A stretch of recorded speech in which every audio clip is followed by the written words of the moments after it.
everybody, and welcome to the premiere episode of Talking Hospitality with the Recruiter Guys.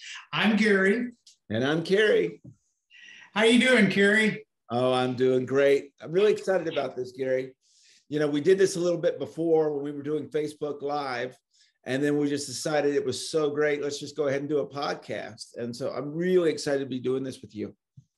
Well, we're doing it, and I'm excited to be doing it with you. And because we do have a lot to talk about, and we always seem to run over. but we're excited to introduce this new podcast, Talking Hospitality. We've got a wonderful show. Today, we're going to talk about just what the show's about and what you can expect as we go on. We'll have a podcast released every Tuesday at 4.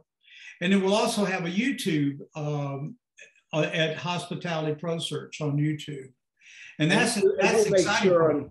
We'll make sure on social media that you can find all of these things. There'll be links everywhere throughout Hospitality Pro Search's social media. So we'll make it easy for you to find this and when the shows are coming out. Yes, we will be all over social media. You'll know who it is, and you'll know who our guest is prior, and probably you're going to know most of them. We've been lucky to have been involved with, worked with, and worked for some great hospitality operators throughout the years that I've been in the business. And I know that Carey's been based in Dallas. You've met a bunch of great operators up there. And the thing is, they just have so many good stories to share. They do. And you know what, as we've been doing this, what's been so much fun is, I'm learning something every week. But also I'm learning about their restaurants, which is so much fun. My gosh, my stomach. We need to do this at a time where I'm not hungry, because I'm always like, I want to go try that. I want to go try that. I want to go try that. But then hearing them talk about what's been going on in the industry has really been fascinating as well. Yeah, the Ubers and the curbside during COVID, that was all kept us fed and nourished. But there's nothing like the experience of going and sitting down in the dining room of a restaurant that you love, and just the ambience and the music and the action and the energy and, the people that that's what I miss the most about that. And it appears as though that's coming back. Yeah, it looks like it. We always talk about, we've done this so much in our business about think outside the box, right? That term's used so much now, but they are. And it's fascinating to hear. Everyone's kind of dealt with, okay, this is where we are now. And the things they're doing are so creative. And each week we've heard something new and different. I think it's just really cool.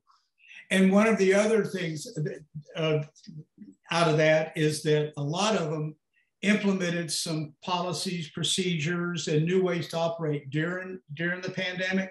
But they're keeping them coming out of the pandemic because they realized they were driven for customer service. Right. And that's what's exciting. I've never seen so many new drive-through windows in my area in a real long time. But although we will be talking to a lot of operators, we're also going to address questions and things that are going on with employees, job seekers, and also people that just like to go out and eat. We'll certainly be asking chefs and restaurant operators about new dishes. And if we can get them to share a recipe, we'll try. But they'll be talking about, new specials and things that they've tried. And that's exciting for people that just like to eat or hear about eating. Well, and we'll make it very easy, by the way, for all of you. Anyone that wants to ask questions, we'll be able to do that too. So, and if there's someone in this industry you want us to have on the show, let us know, and we'll see if we can get them on the show as well. Absolutely. Just contact us, and we will definitely talk to them, because everybody that we have on here is a part of the industry, and they have a lot to offer, a lot of information. So let me ask you something, Carey. Have you, since the mask and the 25% and the partitions and everything, the social distancing has kind of been set aside. Have you been out to dinner lately? Do you see any differences than what you saw during or pre-COVID? Well, I have, and I'm so glad you brought that up, because I think it's a good little debate here to start on the first episode. I took my lovely wife out to dinner for Valentine's Day, and it was a mess. But everyone was trying to do the best they could, and I think that was the interesting part. They were understaffed. This was obviously a new server who was just doing the best he could. They only had one manager in place who was doing everything: bartending, working the kitchen, the tables, all of that stuff. My wife, who's not in the industry, felt bad for everyone involved. And we still had a wonderful time. We still really enjoyed it, but it took forever for us to get our drinks. They ran out of things, which they didn't tell the servers, so they were going back and forth, all of those aspects of it. And something that I've never seen in my life, Gary, the server wrote a full paragraph on our bill, apologizing, basically, for his tip. He was basically, "I'm so sorry." And I've never seen like it. I've never seen anything like it. It was a huge note on my bill. And I guess, part of the question, you've been in this industry for a long, long, long time. Is this part of the ownership's fault for packing a restaurant that they don't have enough people to take care of? But if they don't do it, then they can't stay in business. And how does it hurt the customer and all those aspects? I'm really curious what you think of that. I've only been in the business too long, not 3 long. Well, let me ask you this. If you could pull the roof off the top of that restaurant and look down, yes. Training, management, ordering. I realize there's a supply chain issue. There's issues, but what would you, as you sat there, I know you weren't just thinking about what the food in front of you, you were thinking about, why did this happen? And how do we, what would I do to prevent this from happening? And what did you see? Training was a huge miss on this one. You would train your staff to talk to the bar, for example. Is there anything we're out of beforehand, right before your shift starts? My wife had to order 3 different glasses of wine, because each time he went back, they said, "We're out of it." And it took us 45 minutes to get our first drink. And he could have taken care of that very simply by just saying, "Is there anything we don't have tonight?" They could have put up an 86 list. Right, exactly. And then, he knew he was in bad shape. So he just avoided the table and went and found the manager and got the manager to go over. And so instead of trying to address it himself, he just avoided it. So, it took us 45 minutes for a drink. When my food came out, and I know exactly what happened. My pork chop, or my pork tenderloin, was cold. My potatoes were hot. So obviously they had cooked the meat. They had waited for the side, and then they sent it out. And then and this was not an inexpensive meal. When I brought it up, he said, "Well, we just go warm it up."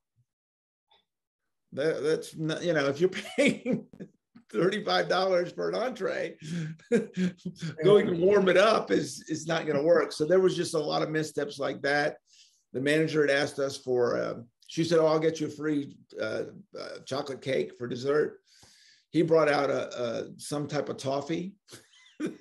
So there was a lot of miscommunication on top of the training. And he started off so great. He came to the table immediately. But then, it took us 2.5 hours to eat dinner. So it was frustrating, but I really think training was the issue.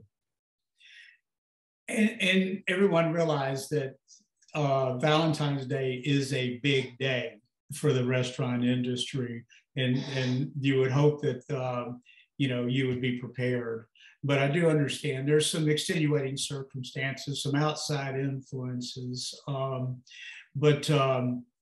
That's I'm sorry to hear that. I've had a couple of experiences out, but they've both been, one was very good and one was good.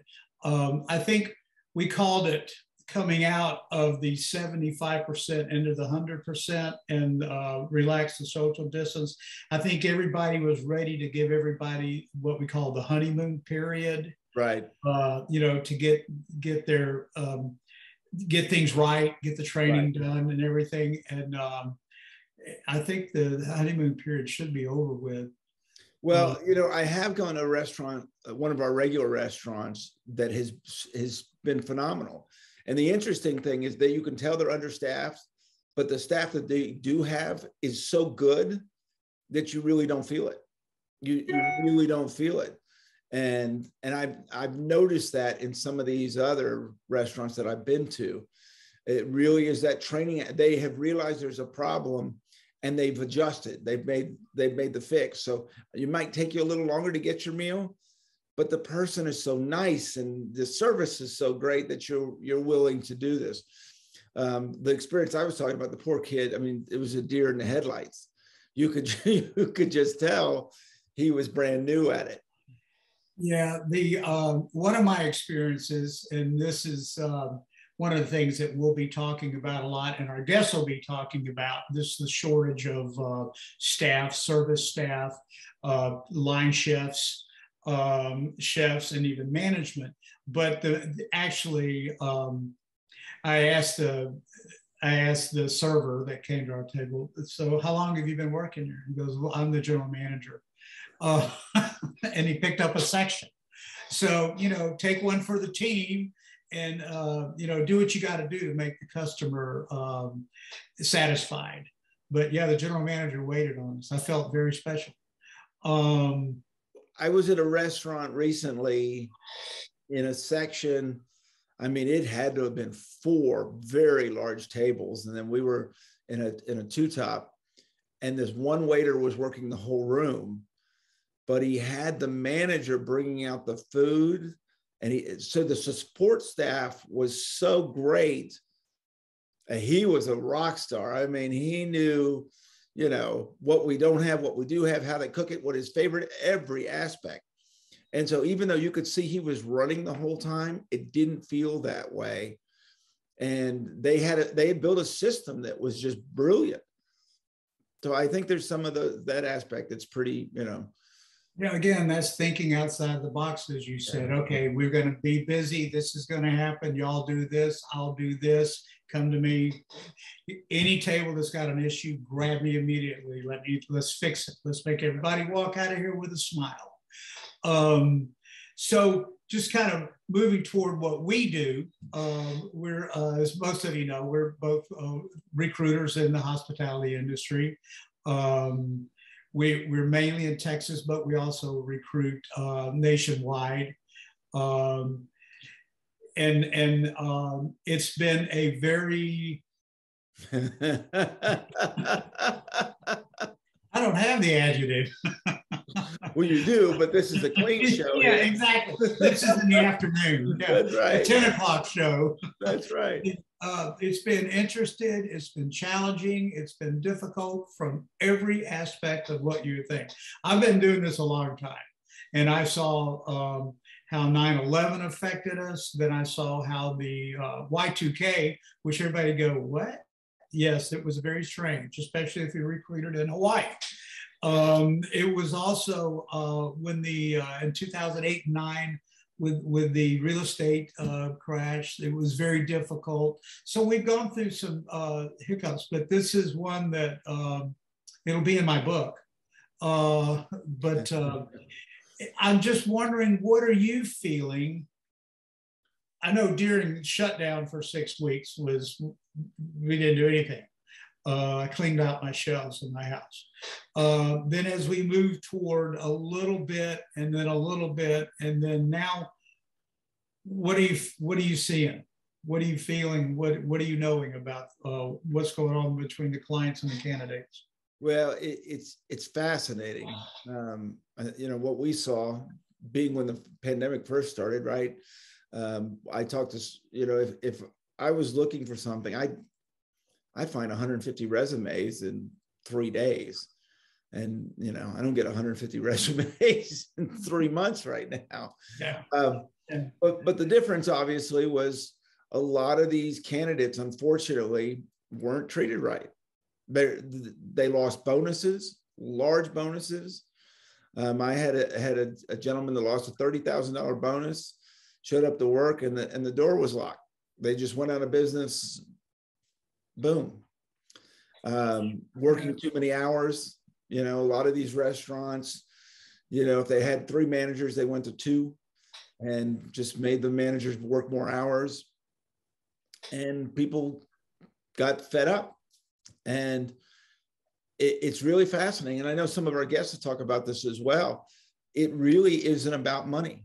I mean, money is an aspect of this, but it is quality of life. It is quality of life that people, you know, working every Saturday, working every Friday, working too many hours, you know, 60, 70 hours. You have to come and you can't do that or you're going to lose your job. And a lot of these people, they have families. Like, it's not that they want to go out and party on Friday night. They want to be with their family here and there. And so they do so much for the restaurants a lot of times, and it's just not appreciated. And so now we're seeing that. And I think there's an aspect, even though this has been tough, that's really good about this, because all the things they've been holding in, they're now letting out. Right. And they're telling when they go to these jobs, you know, work life is important to me. You know, having health insurance, having these things. And I think ultimately when we see this, and you'll see it on this show a lot of these clients are making these adjustments. I think you'll end up getting happier employees, and they will stay longer. But it's just a tough time right now as we go through this. I mean, you know, and we talked about this a lot, the hiring process beforehand took forever. Right. And obviously you can't do that now. So everything's moving a little quicker. Yeah, I mean, somebody sees talent, an operator owner, they really need to move. You know, you can get your background check and your reference check done. You know, put more people on it if you have to, but you're not the only person these candidates these days are talking to. Now, the good news with some of our guests, they've got some great stories and great ideas of how they retained people through the pandemic, and how they continue to retain them and how they expect to keep them. This is some great ideas for people, not only for operators to share, but also for people that want to go work for a place with a great culture, you know, a great environment. So I'm definitely excited about the audience hearing some of those things. Well, and then just the cool part of talking about their restaurants. I have learned so much, you know, menus and all these, you know, I've been in Texas for a long time, but I'm learning about some of these different things. We've been talking chicken fried steak and crawfish and all kinds of stuff. Gravy. I know, sawmill gravy. I may have to go to Houston this weekend to go get some of it. So, but you're going to hear about all of that aspect. And I think that's great. Menu development and the creative aspects of what they've done with their restaurants is really cool. Yeah, and how, you know, and again, how they're not only surviving but thriving, you know, by thinking, well, I can't do that, so let's try it this way, you know. But again, not affecting the recipe or affecting the customer's experience. I mean, like we had one guest that during the drive-through, he had a crawfish boil during the drive-through. How innovative is that? You know, it just makes me feel good to be in this industry when I hear those kind of stories. And well, and we're talking about the one also who started a food truck to basically become a kitchen for a bar. Right. Oh, that's right. Right. Because they didn't. Yeah, that's right. He was the kitchen for the bar. So it's just something y'all will enjoy them. And I mean, I hope you do, because I know I did. I mean, I wasn't even thinking, I was just listening to them, amazed at some of the things that I heard. And we'll have people on like that every week. And then we've got some, I don't think they're treats, but some special guests, some guests that were victims or of the pandemic. That I'm certainly interested in hearing their story. and how things happened and what happened and how things are now. And then we have some people that retired, and I'm certainly excited about catching up with what they have going on, how many fish they caught, and what their golf score is now. So yeah, it's exciting, and again, it's for everybody. I mean, you know, whether you're looking for a new home, or whether you're looking for a new idea for your restaurant, or whether you just want to hear people talk about food, it's going to be a great podcast. I think. Well, and it's inspiring in a lot of ways.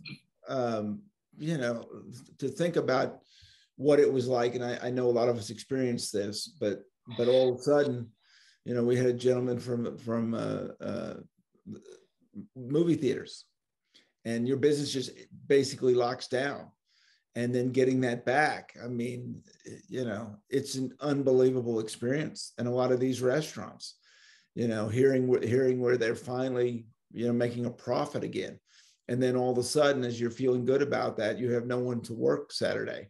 And then, and I mean, you know, I have learned each week from doing this, as we're getting ready to launch all this, different things that I didn't even think about. Oh my gosh, yeah, that's right. You would need to do this. Oh my gosh, that is a problem.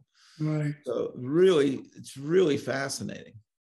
And then opening up, know that, like you said, know that you're going to get busy, or you got a hit movie, you know, but you got, oh my gosh, we got a staff for this because we're going to have every theater full with this movie. You know, the theater is going to be full with this movie. So there's a lot of thinking. And you said inspirational. But the thing that I saw in who we've talked to so far was just unfiltered passion.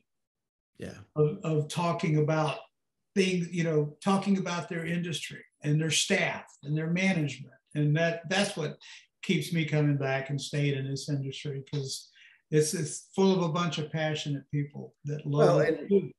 How many, I mean, we talked to several that talked about their customers tipping, over tipping, understanding the situation and helping out the bartenders and the servers by doing that. You know, that's a pretty cool thing too, that a lot of them, you know, the general public understood and went out and helped, you know, help these servers make some money. Yeah.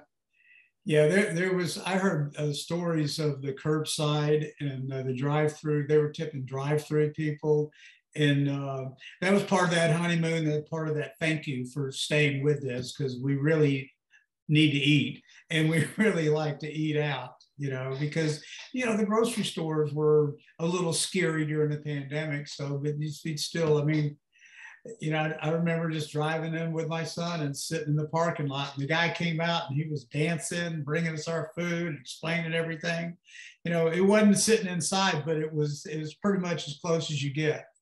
And again, that's the customer service edge of what the operators do. Well, one of my favorites that we have out here where I am near Fort Worth, a restaurant, it's a pizza parlor that we would go to, and they did a pizza kit. So they gave you you bought all the ingredients and then made the pizza at home. Right. So you just got the dough. You got the dough and had to roll it up and spin it and all of that and make your pizzas. I've got 2 teenagers here at the house. That was fun on a Saturday night for all of us to roll our own dough and throwing pizza everywhere, you know, and making the pizzas we wanted them. And that was just, I thought it was just a brilliant idea. You know, we've all been hanging on top of each other for the last 3 months, and to go find something fun and different to do was great. And a lot of these restaurants came up with creative ideas, which I just thought was so fun. Hanging on each other, it reminds me of like a neighbor's. So how are you doing, Susie? I'm great. They go back to school next week. Don't get me wrong, I love them, but it's time to go back to school. Absolutely. I mean, it was and they were ready to go back to school too. They were to get, you know, they want to get around their friends and hang out. But yeah, some of that stuff was really fun, the creative aspect of this.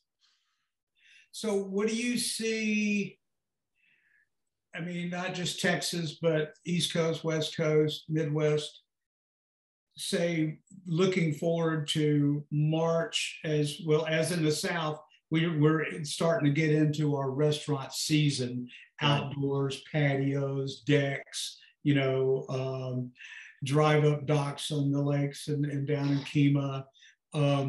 How do you see it? Do you think anything will change, or do you think, what do you think it's going to look like? It's going to be interesting. The last thing I'm going to say is the pandemic's over, because as soon as I say that, something's going to hit. Yeah, don't say that. But I know that a lot of you, unfortunately, you got it at one point, and I got it at one point, and almost every person I knew got it. And so we seem to be, being able to get through this a little bit. I know everyone can't wait for the sun and to get outside. And I think these new things that these restaurants are done is really going to help as well. One of our guests said coming up that I loved, it's going to take trust, right? There's going to be this, we're implementing these relationships with our candidates again, with our servers, with our bartenders. And I think that's where you're going to start seeing that. I think we're going to get to a point where we can have fun again at a restaurant, right? Your customers come back and they're enjoying it, and the servers are enjoying it. And now there's this new relationship with the restaurant and their employees. And so even though it's going to take a moment, I think we're going to get to a really good place in this industry. And, going to work without a mask, and going to work and you have 4 tables in your section instead of 2, 6 feet apart. I don't know how normal it'll ever get, or how close to normal pre-COVID it'll ever get. But I think the American diner and the American person and the American operators, all of us, we put up with a lot in the last couple of years. But I think that once we come out on the other end, I think it'll be better. I think it's, there'll be other things down the road that will affect our industry and affect us personally. But this showed me a whole lot about the human spirit, and especially in our industry, which I've been completely proud of. I was, I don't know if anybody watches the Food Network, but I'm a big Bobby Flay fan and a Giada De Laurentiis fan. And there was it was the Champions, it was a Guy Fieri show. And he had 16 chefs that were going to go with each other. So there was 8 pairings. And the winner of each pairing, all the way down to 2, the show gave $10,000 to the winning chef's restaurant of his choice to help. Oh, wow. Yeah, now that's giving back, if you ask me. And that was Guy's idea, and I really appreciate that he did that. Because a lot of people didn't get PPP. Right. A lot of people, and what they got didn't help them that much, right. Because not only did we have that first big hit, then Omicron and Delta come out, and although the period to stay away was only 5 days, it still affected the amount of people you had at work, and it still affected your sales. But I'm excited. I'm excited about our show. I'm glad we started it back, because the Recruiter, even with Recruiter Eyes Live, was a lot of fun. But this is going to be a whole lot of fun and involve a whole lot of people. So we're excited about this. Well, I can't wait. This has been a great first episode, and now we got another one coming up for you here real soon. Okay, good. Well, we appreciate it. We look forward to seeing y'all join us either on YouTube or every Tuesday at 4. And the podcast will be released on your favorite podcast platform. And again, if you got somebody you'd like to have a guest, or you just have a question, just Gary at hprosearch.com or Carey at hprosearch.com, and we will respond. Well, I'm off to go get that sawmill gravy. So all right. We'll see you later. Yeah, I want the chicken fried steak underneath it. Thanks, everybody. It's you've been talking hospitality with the recruiter guys. We'll see you again soon.